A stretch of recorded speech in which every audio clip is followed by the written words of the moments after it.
Oi, gente. Boa noite, boa noite. Ah, alguém me dá um ok se o áudio tá legal? Por favor. Doutor Yuri. Oi, Shirley. Ok, minha esposa falou que tá tudo ok. Tá, o doutor Pacheco já tá aí online. Eu vou convidá-lo aqui para entrar, tá bom? Pra gente não perder tempo, tá?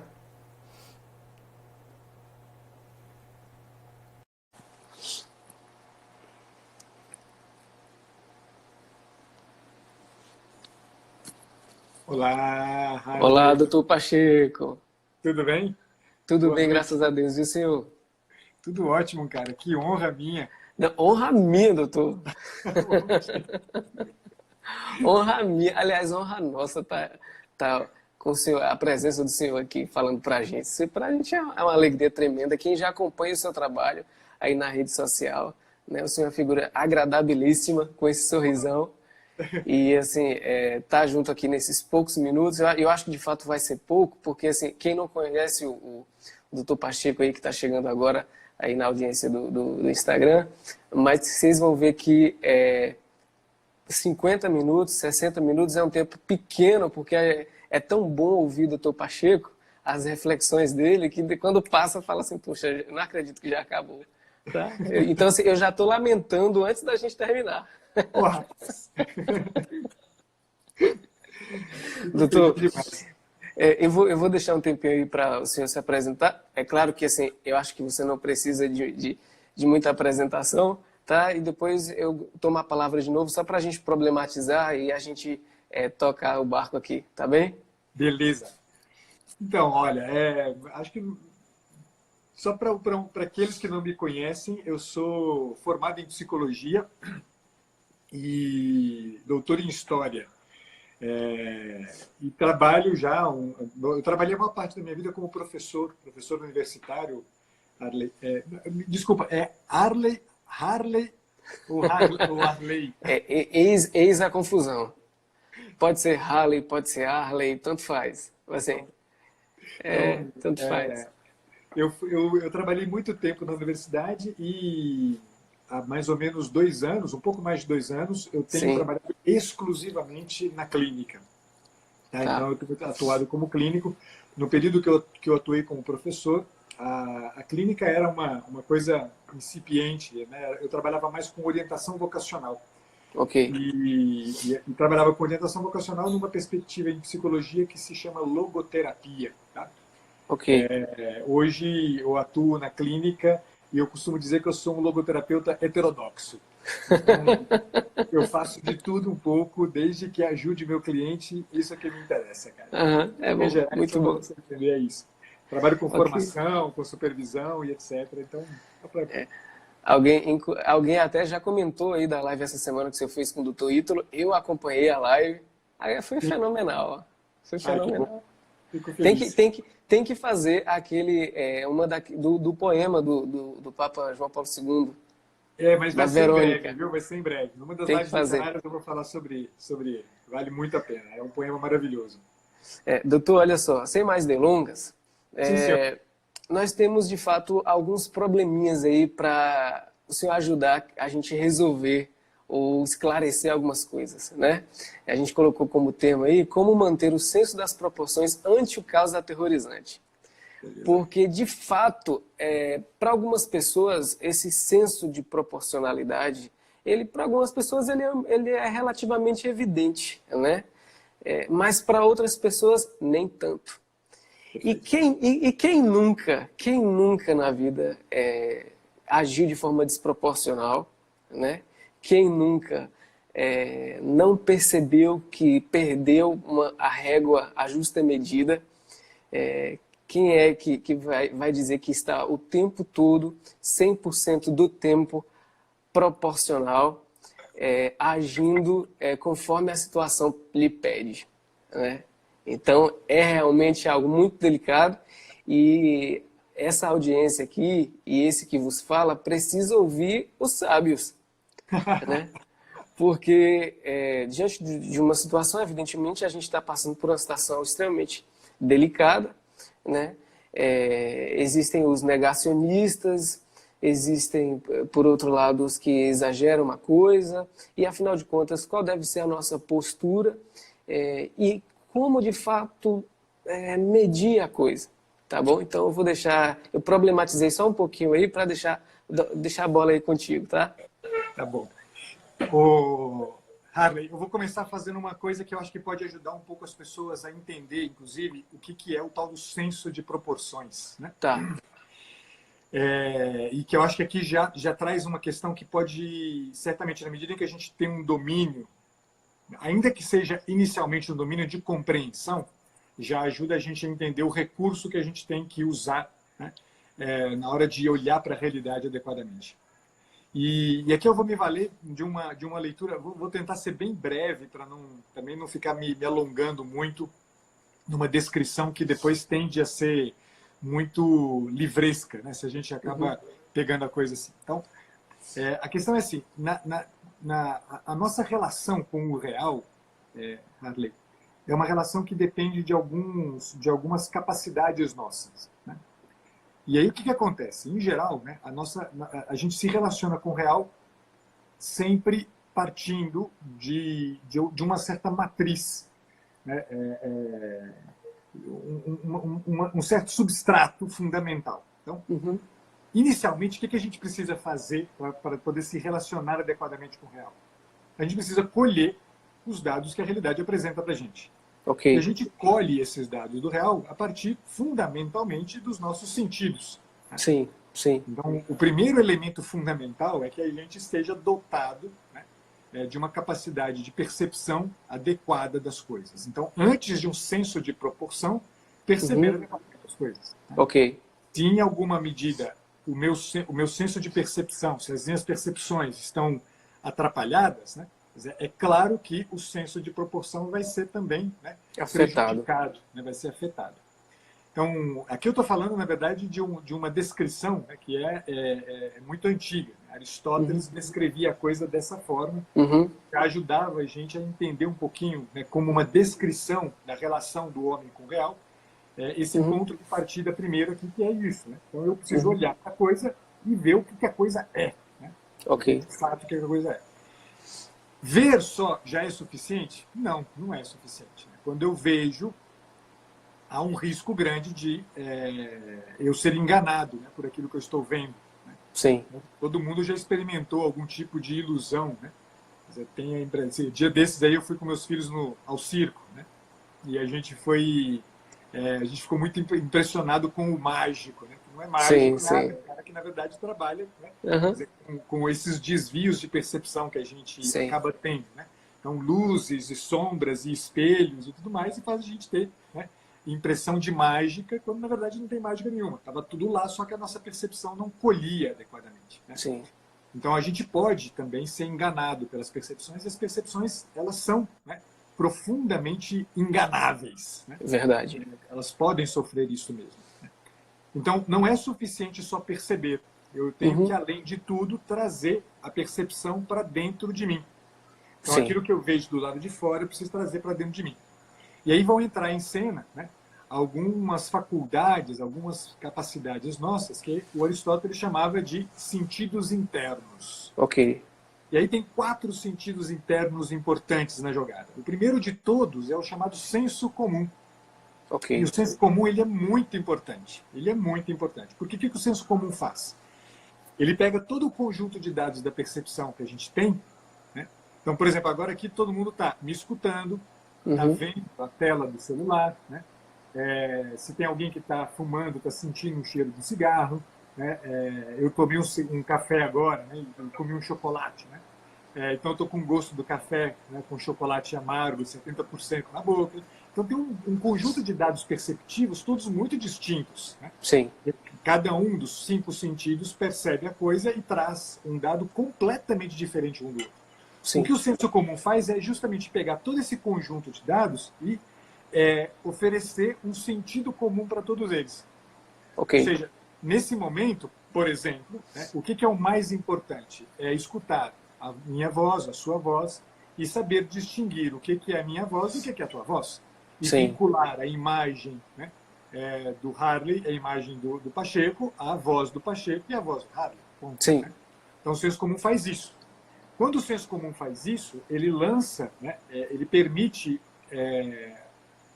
a nossa capacidade de percepção, permite a gente formar uma imagem. E aí entra em jogo a segunda das faculdades internas, né, dos sentidos internos, que é a chamada imaginação. Uhum. Então, se eu pedir para todo mundo fechar o olho agora, né, enquanto escuta a minha voz, tendo formado uma imagem do meu rosto, consegue imaginar a minha pessoa falando enquanto Sim. me ouve. Né?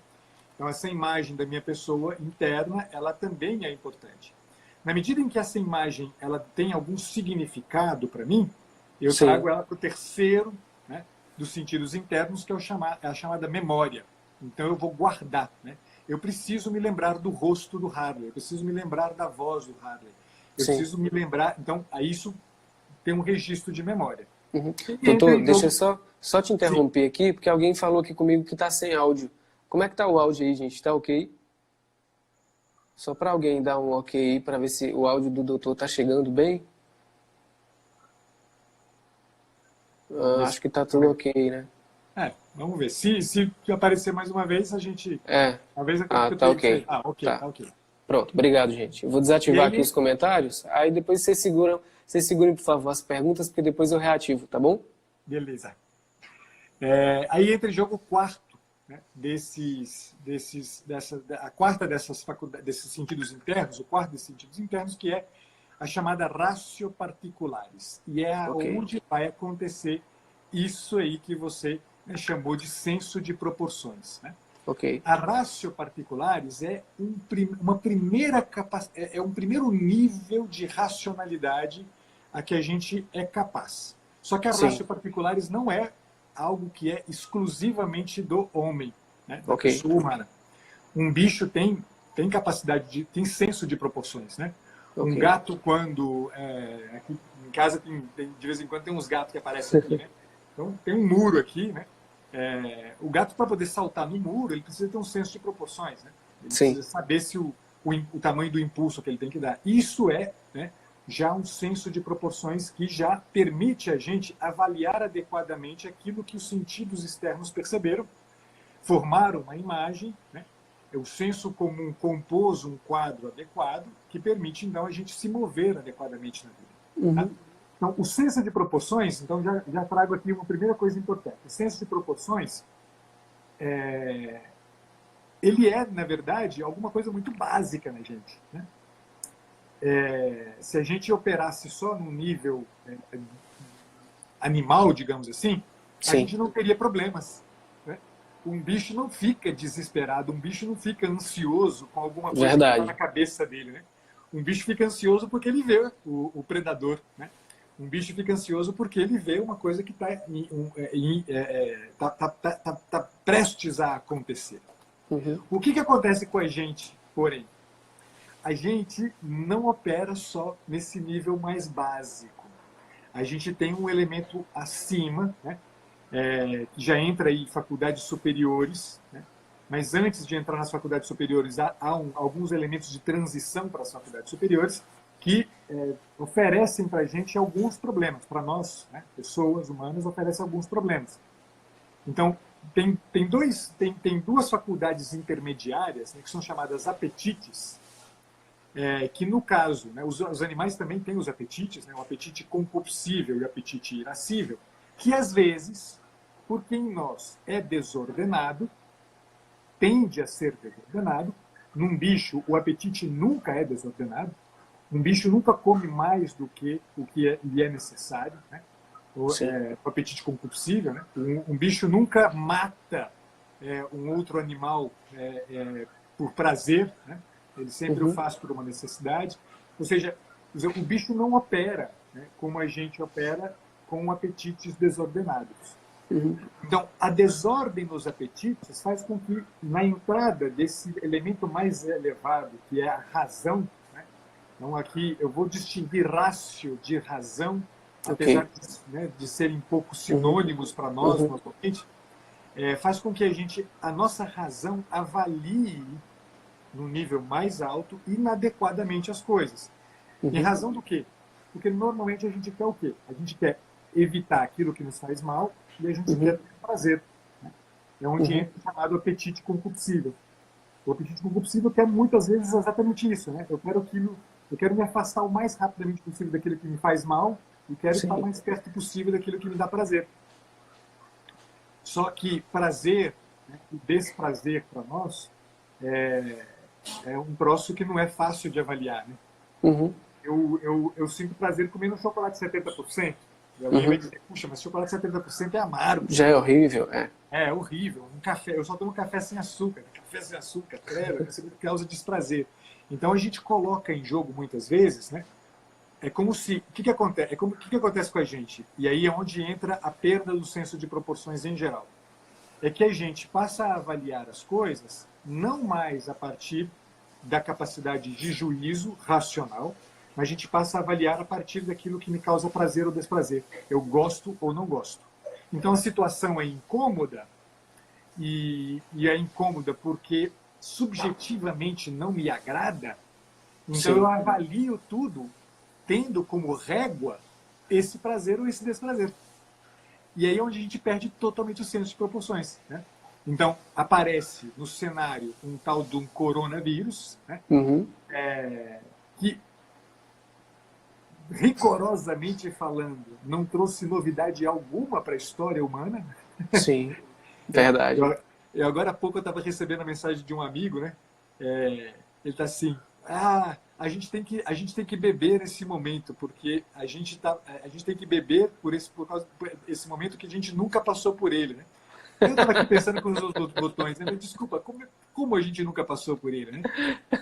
Tudo bem, coronavírus, eu não me lembro de ter tido nada parecido, mas aquilo que o coronavírus traz no horizonte não é nenhuma novidade, Harley. Quer dizer, é o óbvio acontecendo, é a vida acontecendo. É verdade. Aconteceu, nada verdade. de novo entrou no cenário, né? Inclusive tem alguns detalhes aí, né? Que eu tenho visto, inclusive, você falando nos seus stories, né? Tem alguns detalhes aí que, na verdade, mascaram, né? A evidência adequada das proporções do que está acontecendo, né? Verdade.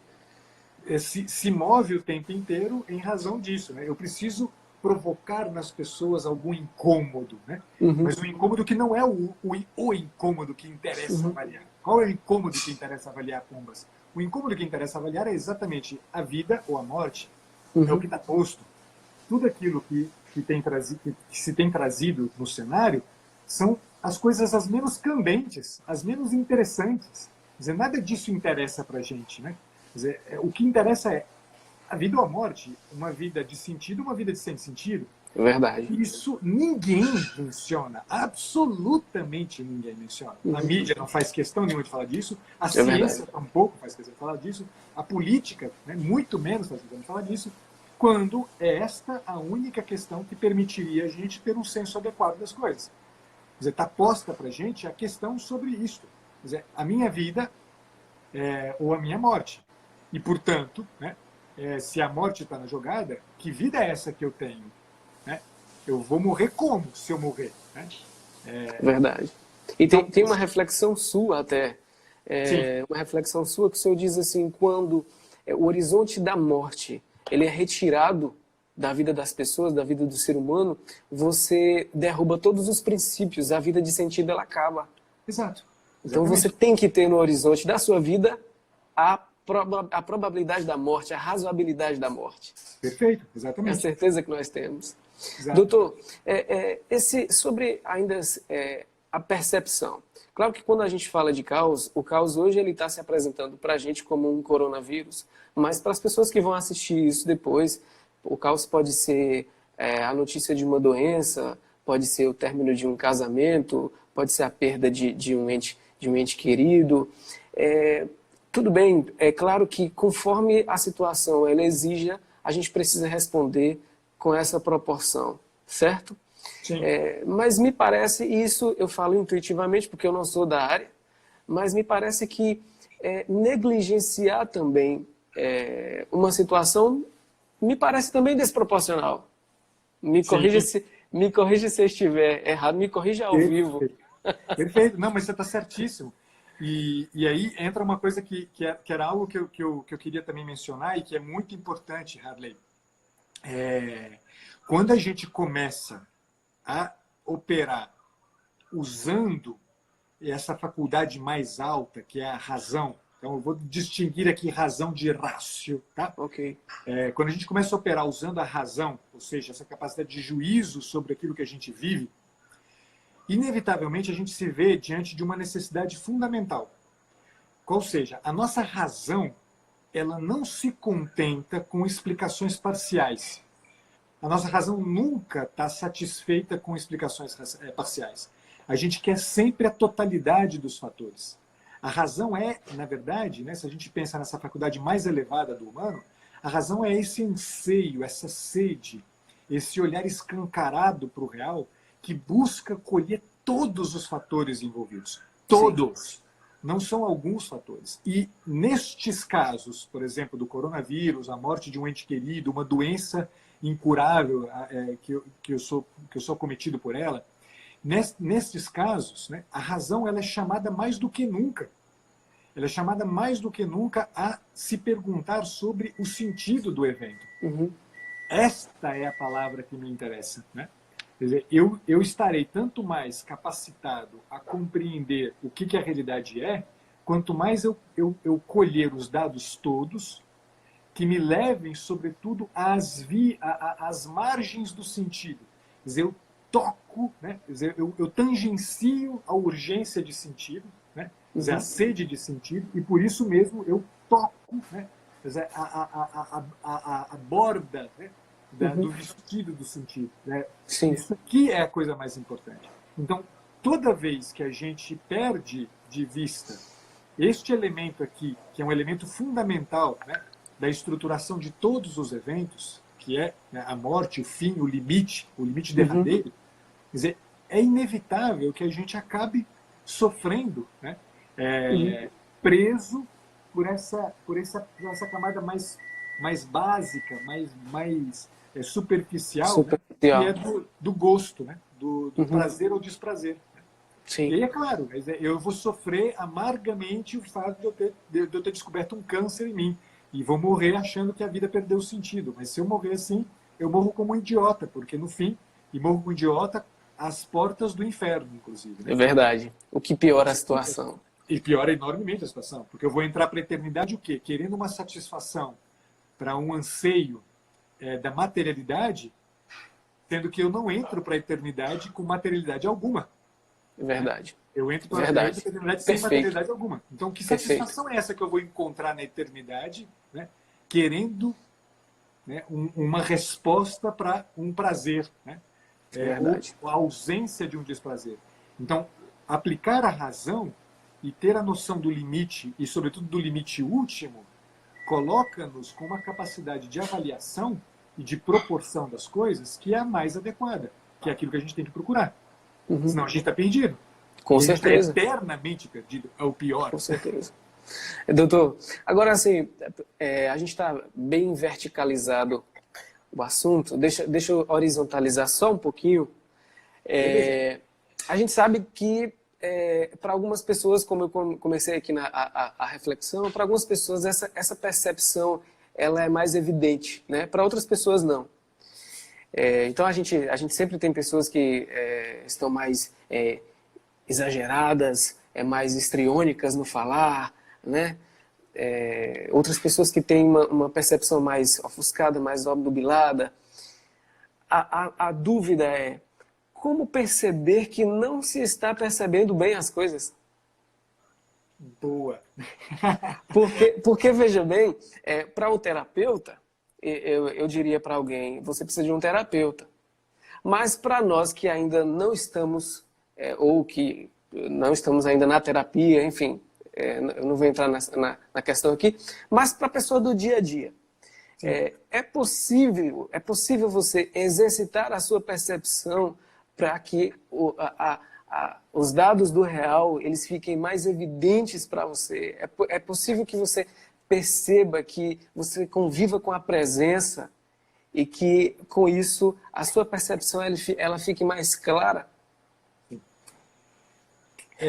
Harley, por incrível que pareça, né, apesar de eu ser ter horizontalizado a coisa, eu vou dizer que a única saída para esse problema que você acabou de descrever é que a gente tenha uma noção muito profunda e, portanto, verticalizada de novo, né?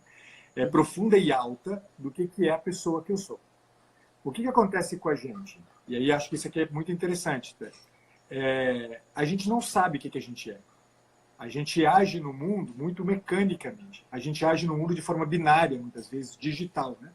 É Sim. 0 ou 1 tudo. Né? Só que se a gente é só um pouquinho, basta ser um pouquinho atento à nossa natureza mais essencial, a gente vai perceber uma coisa. Cada vez que a gente perde o senso de proporções, inevitavelmente a gente experimenta algo que a gente poderia dar um nome geral aqui, né, genérico, de crise. A gente fica mal. A gente não fica bem. Ninguém fica bem quando perde o senso de proporção. O que acontece com a gente? Quando a gente fica mal, o que imediatamente a gente faz? Procura alguma forma de anestesiar esse sentir-se mal. De novo, é o problema do fuga do desprazer. Então eu vou fazer o quê? Vou procurar um médico e vou tomar um remédio. Ou eu vou encher a cara, como esse meu amigo, né? Vamos beber esse negócio, ficar bem alto, porque isso aqui, né, requer. Ou eu vou assistir, vou sentar na televisão e vou assistir 50 episódios, vou maratonar uma série. Ou então eu vou encher a barriga de sorvete. Quer dizer, eu vou anestesiando, né, a crise que me causa a perda de proporções. E aí é onde está o nosso erro. Porque a gente quer... Né, eu costumava dizer isso para os meus alunos. Né? Um amigo liga para você às 3 horas da manhã, né, sofrendo porque a namorada deu um pé na bunda dele. Qual é a nossa tendência? Quase sempre. Né? Escuta, cara, esquece esse negócio, vamos beber para esquecer esse negócio. Né? Não, vamos sair, vamos ao cinema, vamos conversar, esquece esse negócio. O cara que faz isso não é amigo de jeito nenhum. Por que ele não é amigo? Porque ele te afasta da realidade. Ao invés de te introduzir no real, ele te afasta da realidade. Porque aquela dor, ela é já um recurso muito importante. O mal-estar que te leva a ligar para o teu amigo às 3 horas da manhã é um recurso. E se o teu amigo vira para você e fala, arranca o mal-estar da jogada e coloca um prazer na jogada, quer dizer, ele te tira a belíssima oportunidade que você tem de tocar esse elemento mais fundamental, que é o elemento que te faz parar diante do sofrimento e dizer, porra, para que esse sofrimento? Para que me dói tanto isso aqui? Só que a gente não faz mais isso, Harley. Quer dizer, a gente prefere permanecer no horizontal. Quer dizer, esse é o nosso grande problema. Então, a primeira coisa que eu diria é, cara, se você quer levar a sério, de verdade, a tua natureza de pessoa humana, comece por levar a sério o mal-estar que as coisas te geram, a dor que o mundo te gera, a dor que a história causa em você. Se você não leva isso a sério, e levar a sério significa olhar, lançar o olhar sobre isso, debruçar-se séria e sinceramente sobre isso. Porque quanto mais você se debruça sobre isso, e exaustivamente, Harley, exaustivamente, dizer, por que me incomoda tanto essa situação? Por que me incomoda tanto? Né? Minha mãe esses dias me mandava uma mensagem, dizia assim, filho, é normal que a gente chore tanto todos os dias? Né? Eu estou sentindo que eu estou inútil. Né? Ela tem 80 anos de idade. Né? Quer dizer, quando ela fala uma coisa como essa, o que ela está dizendo? Ela está dizendo para mim que tem uma dor, que é a dor da perda da utilidade. Né? Quer dizer, minha mãe é uma mulher que saía todos os dias para ir tricotar com as amigas ela chamava de tricoterapia dela, né? E era o momento que ela ia conversar, ela ia à missa todos os dias, era ministra da Eucaristia, puxava o terço na igreja. Tem uma série de relações, né, que se estabeleceram na vida de minha mãe, né, que na ausência disso tudo, causa dor. É verdade. Eu posso experimentar essa dor como uma coisa do tipo assim, eu estava ocupando a minha vida e agora não tenho mais nada para fazer. Não! No fundo, o que está ferido na minha mãe? A perda da utilidade da própria vida. Se eu olho que o que está em jogo é a perda da utilidade da minha vida, o que nasce disso, Harley? nasce a urgência de tornar a minha vida útil de alguma forma. Com 80 anos ou com 2 anos de idade, não me interessa. O fato é que a gente precisa servir para alguma coisa.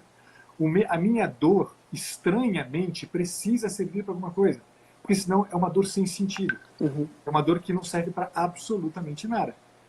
Então, sair desse buraco é levar a sério a dor, levar a sério a crise, levar a sério o incômodo, levar a sério o fato de que eu fico todo desestabilizado no meio dessa situação caótica, né? Aterrorizante. Com certeza. E aí a gente tem talvez um outro aspecto da coisa, quando, talvez isso fosse um tema para uma outra live, eu gostaria muito de ouvir os seus posicionamentos sobre isso, mas quando a gente está diante de uma situação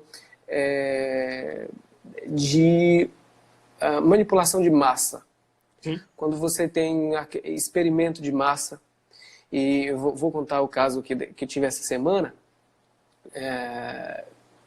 Aqui a cidade de Salvador está parada, sobretudo os bairros, na verdade parados são os bairros mais nobres, porque os bairros periféricos não estão fazendo quarentena por uma questão relativamente óbvia aí, né? E eis que eu estava aqui com meu filho e passou um carro de bombeiro, né? E com uma sirene assim, ensurdecedora e a frase, né? Permaneçam em suas casas. E na hora eu parei, aquilo ali me chocou, porque eu falei, mas porra, que negócio é esse? E aquilo aí realmente me incomodou muito. Não foi, Jornal Nacional não tinha ainda mexido comigo. Jornal Nacional, as notícias, Twitter, hashtag, nada. Mas aquilo realmente me fez parar. E aquilo, eu peguei meu filho e falei assim, opa, mas espera lá, eu não tô em Chernobyl. Eu não estou na Ucrânia. Porque me parecia que era esse o cenário, sabe? E aí eu já queria que o senhor pegasse sobre aquele texto do efeito Chernobyl, para comentar aqui com a gente. E eu peguei meu filho, comecei a brincar, chamei minha esposa e a gente começou a brincar de quadrilha aqui em casa. Eu falei, poxa, eu não vou aceitar que esse tipo de situação aqui, né, que na minha avaliação é desproporcional, venha afetar a minha família e me afetar. Eu como aqui, defensor do meu lar, né? Então, eu queria que o senhor comentasse aí. Então, olha só, uma palavra que você usou aí, eu acho que ajuda a entender muito bem isso aqui, né? Uma expressão que você usou aí, que é justamente essa coisa da psicologia das massas, né? O que acontece quando a gente se relaciona uns com os outros no horizonte da massa, né? Tendo como horizonte de relação a massa. E é o que, por exemplo, um carro com uma sirene alta, né, dizendo permaneça em casa, faz. Ele faz exatamente isso, porque ele não está preocupado com você, Harley, com a sua esposa e com o seu filho. Está preocupado com uma coisa totalmente informe, né, que não tem forma alguma, aqui se dá o nome de massa. Na massa, o que acontece, Harley? Na massa, acontece que Harley não existe. A fotografia que o Harley tira não interessa. O filho de Harley não existe e não interessa. Ele é só um pedaço de um conjunto totalmente sem forma alguma que me interessa controlar. Eu só consigo controlar, aliás, na medida em que eu não olho para Harley. Se um dia eu conceber a hipótese de um Harley, quer dizer, de alguém que tem um senso de proporção adequado, de alguém que lê a realidade com uma minúcia e com uma delicadeza diferente da massa, eu perco completamente o controle sobre o que eu estou fazendo. Então, interessa, né, a esses mecanismos de controle, né, e interessa exatamente perder completamente de vista a pessoa. Né? O efeito Chernobyl a que o Giussani se referia, né, no texto de 86, né, fazendo referência, né, ao acidente na usina de Chernobyl, é exatamente isso. Eu olho para Harley, eu vejo uma pessoa. Mas, se eu presto atenção no movimento de Harley, o que, que eu vejo? Eu não vejo Harley. Eu vejo uma dinâmica que não se parece em nada com Harley. Então, é como se, né, a tua capacidade de fotografia, a tua sensibilidade de percepção da realidade, de manifestação da beleza naqueles eventos, nada disso interessa. Ou seja, dinamicamente, que é a única coisa que eu poderia olhar para você e ver Harley, se perde. O efeito de Chernobyl é isso. O que eu tenho diante de mim é uma pessoa. Uhum. Mas não é uma pessoa. É nada mais, nada menos do que um pedaço informe dessa coisa gigante que é a massa.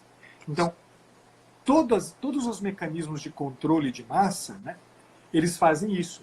E eles fazem isso, e olha que coisa maluca, cara, eles fazem isso promovendo justamente o quê? Uma espécie de superficialização da noção de si.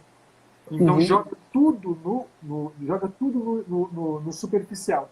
Né? Então, as notícias são feitas para produzir mal-estar. As notícias são feitas para produzir bem-estar. O marketing é pensado para produzir bem-estar. Né? E a notícia é feita e pensada para produzir mal-estar. Porque quanto mais isso está evidente para mim, tanto menos a minha delicadeza de olhar, a minha atenção para o meu filho vai importar. E aí eu entro no estado paranoico, histriônico, dizer, da quase totalidade das pessoas. Mas a gente está hoje no Brasil, e praticamente eu diria que no Ocidente inteiro, né, às voltas com um fenômeno, né, dizer, de massificação. Né? É impressionante. A gente está muito marcado por isso. Então é o que está acontecendo, é exatamente isso. Né? A gente parece pessoa, mas no fundo a gente não é mais. Né? Isso é extremamente grave, porque quando você deixa de ser uma personalidade, uma pessoa, você assume outros papéis. Exato. Exato. Não é isso? Alguém poderia chamar de máscaras, né? Mas você perde a sua voz. Não é doutor Pacheco não está falando com Arlen, mas com uma personagem. Sim. Você perde a sua presença. Então, eis que o ser humano já não existe. Existe a humanidade.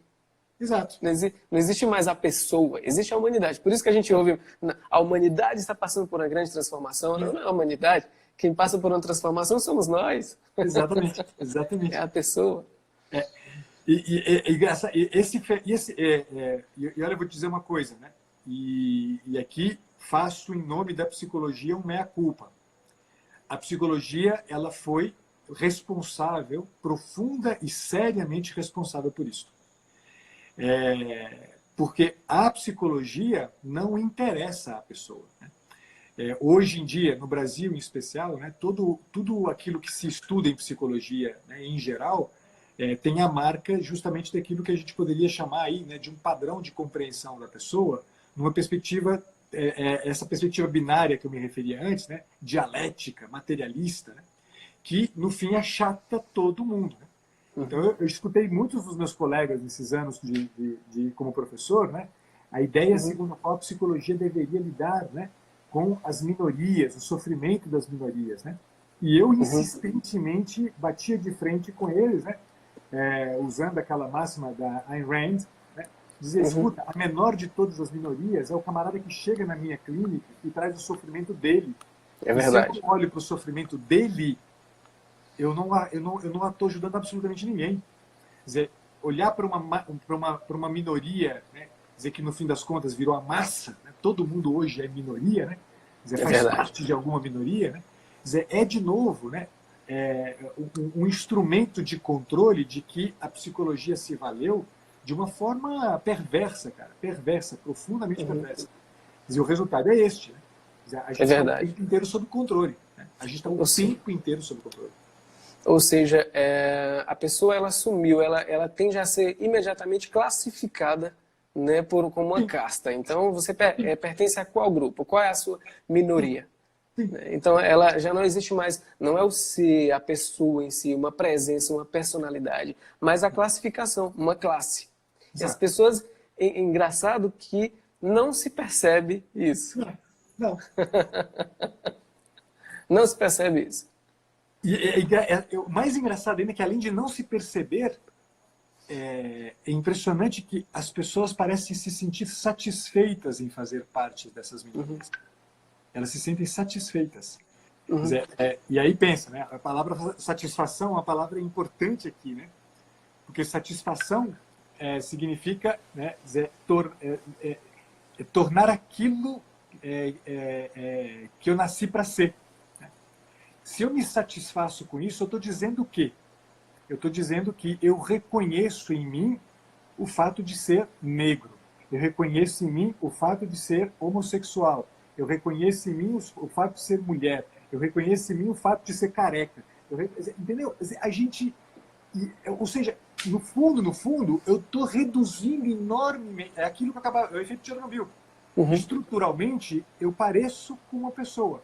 Mas, uhum, dinamicamente, eu ajo como um negro. Dinamicamente, eu ajo como um transexual. Dinamicamente, eu ajo como um careca. Dinamicamente, no nosso caso aqui, desse caos aterrorizante, eu ajo como alguém que está à mercê de um vírus. uhum, uhum. Né? Verdade, verdade. Doutor, eu gosto muito sobre essa questão de percepção. Tem uma reflexão do Roger Scruton, que nos Sim, deixou aí há pouco. sim, É, eu não sei qual é a obra dele que ele trata disso, mas ele fala que ele coloca dois níveis de percepção. Ele coloca a percepção imediata e a sim. percepção imaginativa. Né? E ele diz que na percepção imediata é como a percepção dos animais, aquilo que você estava falando também, que o animal Direto. percebe logo ali a árvore, a mesa, o alimento, a caça, enfim. E a percepção imaginativa, segundo ele, só o ser humano tem essa capacidade. Porque o animal não tem essa capacidade de se colocar diante de um quadro de Pollock, um abstrato, né, e imaginar um rosto, por exemplo. O animal não consegue transcender, superar essa percepção. A questão é de que modo nós poderíamos fazer para melhorar ou desenvolver essa percepção imaginativa para que a gente não fique como bicho. Que legal. Putz, que pergunta bonita. Eu vou te contar uma história para responder essa pergunta. E eu acho que eu te respondo bem com essa história. Eu morei um tempo em Paris. E no período que eu estava lá, eu tinha uma grande amiga que é uma artista plástica. Ela é pintora e escultora. Tá? E ela havia sido aluna de um pintor russo, do qual eu não me lembro o nome mais, me perdoa. Tá, Um pintor russo que era um pintor de arte abstrata. Tá? ok. Eu nunca gostei de arte abstrata. Uhum, Nunca, absolutamente nunca gostei. E quando eu estava em Paris, né, essa amiga me convidou, então, ia ter no Georges Pompidou, ia ter uma exposição, né, das obras deste pintor russo. Né? E ela me convidou, e a mim, ao grupo de amigos, para ir assistir junto com ela, né, ver a exposição, e ela iria acompanhar a gente lá. sim. E chegando lá, né, me deparei com aquelas obras e com uma dificuldade enorme, né, de gozar alguma coisa, né, de Uhum. fluir alguma coisa ali. E eu virei para ela, né, ela chamava Michelle, disse, Michelle, desculpa, mas Não eu dá tenho para muita mim. dificuldade. Eu não consigo entender, né? Se você puder me ajudar a entender isso aqui, você vai estar me ajudando, né? Eu vou conseguir aproveitar melhor. E a gente tinha um amigo comum que havia falecido pouco tempo antes de eu me mudar a Paris. Esse amigo comum era um sacerdote que morava em Belo Horizonte, morava em Caeté, na verdade, perto de Belo Horizonte. E ela virou para mim e falou assim, Paulo, você conheceu o Virgílio, né? Eu falei assim, conheci. Como é que foi quando você encontrou com o Virgílio pela primeira vez? Eu disse para ela, olha, meu primeiro encontro com o Virgílio foi um encontro muito difícil. Porque o Virgílio era um cara muito... não era uma pessoa fácil. Porque ele era uma pessoa muito dura. De juízos muito agudos, sobretudo. Né? Além de tudo, era um cara que espantava a gente. Era um homem enorme, enorme, e muito grosseiro às vezes. Né? Ele Uhum. soava grosseiro. Né? Eu disse para ela, olha, foi muito difícil para mim com o Virgílio. Né? Mas ela falou assim, mas você se tornou amigo dele, né? Se me tornei. E como é que você se tornou amigo dele? convivendo com Virgílio, eu fui me dando conta de que aquilo era só uma capa, né? Uhum. Por trás de um homem absolutamente genial, né? Com uma sensibilidade cultural absurda, que eu nunca tinha visto, né? Um domínio linguístico fora do comum, e além de uma sensibilidade, né, humana e cultural muito impressionante. Ela falou assim, Paulo, é exatamente a mesma coisa que você vai ter que fazer com esses quadros. Você tem que ficar amigo destes quadros. Você tem que ficar, antes de tudo, amigo de quem produziu esses quadros. Porque quanto mais você entender o tipo de sensibilidade humana que gerou isso aqui, tanto mais você vai entender o que ele quis, né, representar com a arte dele. Então, responda a tua pergunta agora. Né? Como é que a gente treina essa percepção imaginativa? Cara, a gente precisa treinar em nós a nossa capacidade de ser humano. A nossa Perfeito. capacidade, a gente precisa formar em nós, né, uma imagem adequada do que é o propriamente humano. Quer dizer, tudo aquilo, né? Você tem um pensador latino do início da era cristã, né, que diz, né, Homo sum nihil humanum est alienum puto, né? Eu sou um homem e nada do que é humano me é indiferente. Se eu tenho isso claro, se eu entendo o homem que eu sou, a pessoa que eu sou, nada do que o humano produz me é indiferente, me é estranho, me é absurdo. E aí eu consigo, ou seja, para que eu consiga fazer isso, eu preciso alimentar em mim o senso de pessoa que eu sou e lidar com o outro a partir disso. Aí eu consigo entender a tua sensibilidade quando você tira uma foto daquela Perfeito. roda gigante em Londres. Eu consigo entender que raios, né, aquilo representa e por que você usa aquilo, por exemplo, para falar do que você falou naquele post, né? Sim, sim. Quer dizer, é aqui que começa, aqui entra em jogo a percepção imaginativa. Perfeito. Eu não estou diante de uma fotografia. Eu estou diante da sensibilidade de um homem, da sensibilidade de alguém que produziu aquilo. Isso muda tudo, entende? Perfeito. Perfeito, perfeito. Ó, deixa eu ver, tem algumas perguntas aqui, deixa eu só ver o que aqui Dr. Yuri colocou aqui, essa desproporção que temos hoje, peraí, sumiu. Essa desproporção que temos hoje pode estar ligada à falta de confronto com a finitude da sociedade? Totalmente, totalmente. É o que a gente estava falando aquela hora lá. Se eu perco o senso de finitude, eu perco o senso de proporção. Porque se não tem finitude, se não acaba as coisas, onde está o limite? Onde está a proporção? Onde acaba? É verdade. Onde acaba? Né? É verdade. Acho que tem outro aqui. Da falta de confronto com a sociedade hedonista, de uma sociedade hedonista. É a continuação aqui da pergunta dele. Sim, perfeito. Deixa eu ver se mais alguém colocou aqui. Aqui ele comentou que em cima é a despersonificação, a diluição no organismo social ou no partido, quando a gente estava falando lá. Quando acaba a pessoa, a presença, né? As 4 causas de Aristóteles podem ajudar nesse processo, doutor? Com certeza, com certeza. Mas é que falar das 4 causas, né, impõe um tipo de trabalho que a gente poderia dizer assim, né, é claro que o Aristóteles, sobretudo, ele descreve, né, um jeito de a gente estar na relação com a realidade. Né? Então, a capacidade que a gente tem de identificar aquelas causas não é só uma capacidade filosófica, é uma capacidade fundamentalmente humana. Né? Que alguém diga assim, putz, saber as 4 causas de Aristóteles pode permitir a gente a retomar o senso de proporção?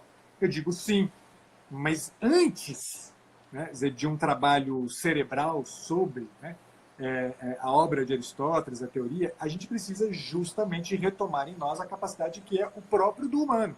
Quer dizer, se a gente é pessoa, a gente vai se relacionar desse jeito exatamente. Não tem novidade nenhuma. Aristóteles não inventou um trem.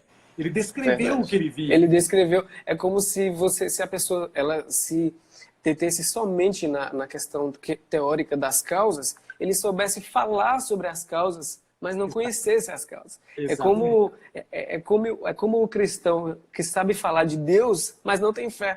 Exato. Porque ele não é amigo de Deus. Ele sabe falar de Deus, porque ele conhece a doutrina toda, ele já leu tudo, então ele sabe falar de Deus. mas ele não tem contato com Deus, não tem amizade com Deus, não tem fé, né? A Shirley, Dr. Pacheco, fale sobre os efeitos nocivos do isolamento sobre a saúde mental, por favor. Cara, eu vou me valer aqui de uma coisa que eu li esses dias do Fernando Conrado, e que eu achei que foi muito bacana. Eu acho que eu não vou descrever tudo que ele trouxe lá, porque ele trouxe 14 razões importantes. Mas eu vou dizer assim, o efeito talvez mais nocivo de todos, é a perda do marco civilizatório. O isolamento social faz com que a gente caminhe para a barbárie. É claro que, né, no meio dessa barbárie, há aí os efeitos do ponto de vista psicológico. Né? Por exemplo, isso que eu me referia quando eu falava de minha mãe. Né? A perda do senso de utilidade da própria vida. Né? A gente teria uma enormidade de coisas, mas se a gente entende que o marco civilizatório vai embora, se esvai, e a gente caminha para a barbárie, eu diria que esse é o efeito mais nocivo. E a barbárie aqui entenda-se da forma mais ampla possível. O Theodore Dalrymple, não, mentira, não é o Dalrymple, não, é um outro autor, Michel Henry, é um fenomenólogo francês, tem um livro que se chama A Barbárie. Nesse livro ele descreve a barbárie como sendo o corte com a vida tal como ela é. Né? Quer dizer, eu rompo com a vida tal como ela é. Quer dizer, o isolamento é um rompimento com a vida tal como ela é. A gente não nasceu para ficar isolado. Né? Quer dizer, e é claro que todas as consequências do ponto de vista de estruturação da minha personalidade, da saúde, o marco civilizatório, né, a cultura, tudo vai embora. A minha capacidade de trabalho vai embora. Quer dizer, a minha capacidade de senso de utilidade da própria vida vai embora. Vai tudo vai desmoronando. Desmorona tudo. Né? É terrível. Não tem nada de positivo nessa porcaria. Nada de positivo. Absolutamente nada de positivo.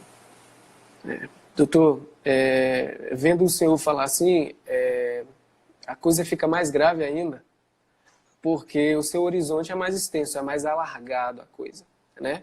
Então você fala por uma percepção mais apurada, como alguém da área, como um terapeuta muito conhecido, e o trabalho que a gente já conhece muito bem sucedido, né? E nos resta realmente rezar e esperar em Deus. O nosso tempo já está acabando e eu já estou chateado com isso. Eu não acredito que o nosso tempo já está acabando. Eu não acredito que o nosso tempo já está acabando. Mas, assim, nos resta, de fato, esperar em Deus. Tem uma imagem de Rembrandt, uma cena muito bonita daquela passagem bíblica em que o barco está na tempestade, na Galileia, Legal. e Cristo está dormindo, né?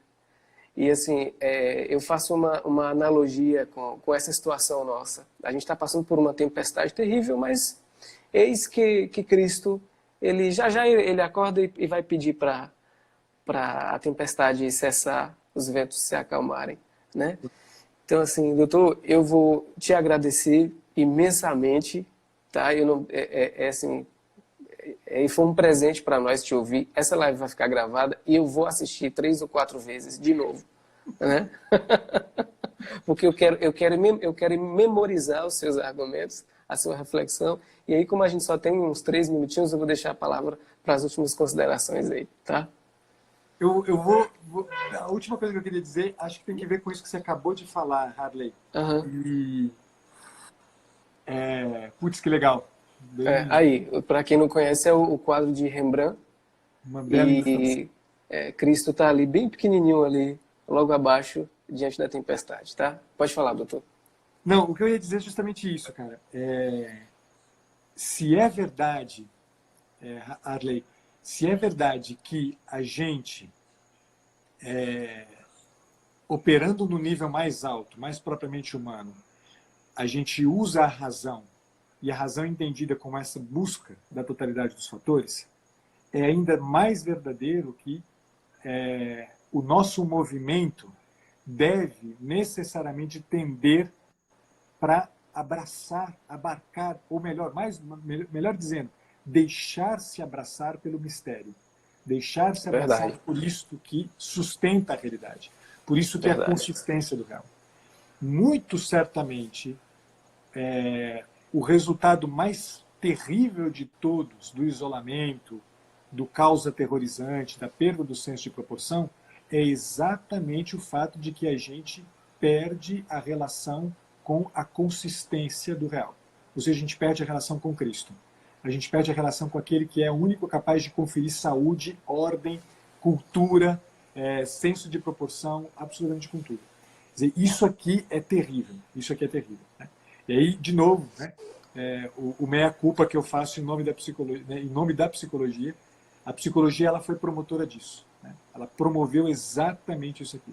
Ela desconectou-nos, né, do mistério da vida, do mistério eterno do nosso ser. Né? Para usar uma expressão do Leopardi, um poeta que eu gosto muito. Né? Desconectou a gente da percepção do mistério eterno do nosso ser. Então, cara, certamente, né, um caminho de retorno é o caminho da humildade. Né?